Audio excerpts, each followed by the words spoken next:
since the last time we spoke, Mhm.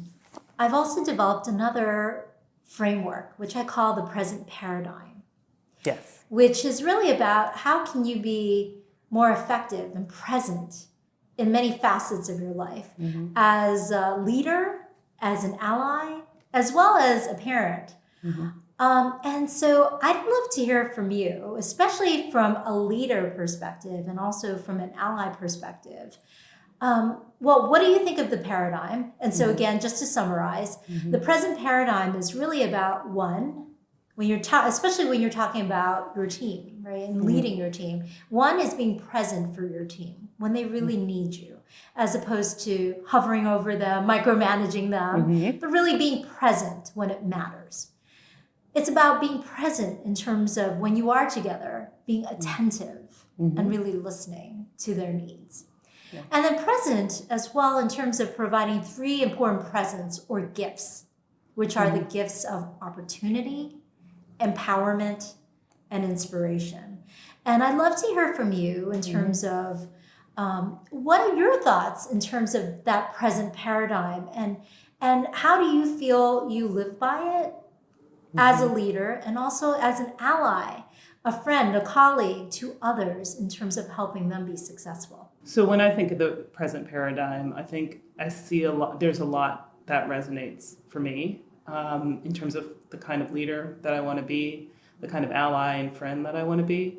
I love the idea of thinking about opportunity, for example. How can you always be helping whether it's through work or whether it's just in your life in general, helping people discover opportunity. Because I think one thing that happens that can tend to happen a lot is, again, going back to the idea we're working so hard, we have these blinders on, and I think a lot of people tend to put restrictions on themselves. They tend to put up their own lanes.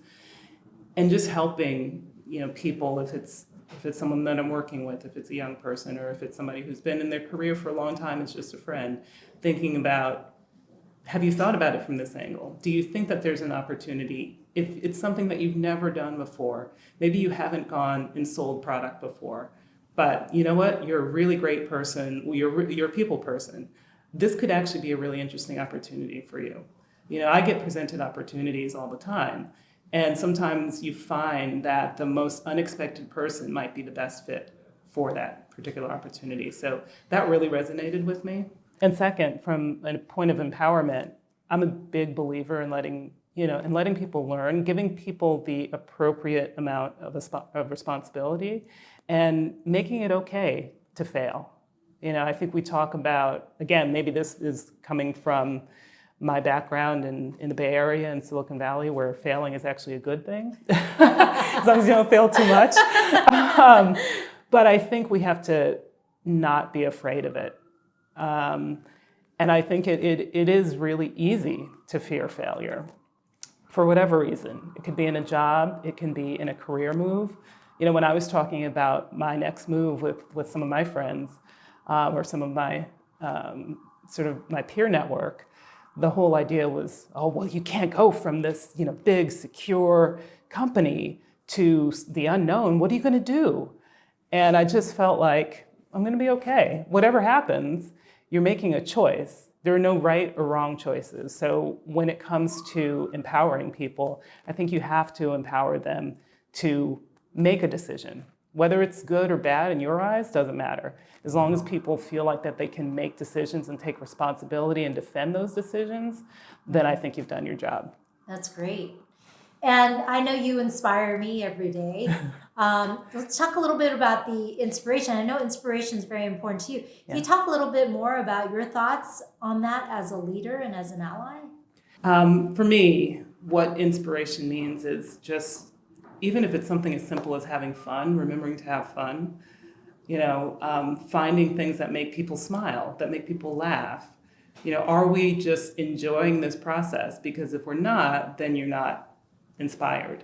And I think when we use the term inspiration, I always think of these big lofty goals and, I have to be inspired. But the reality is you can find inspiration in doing your first deal. You can find inspiration in having a really difficult conversation with someone that went better than you thought it did.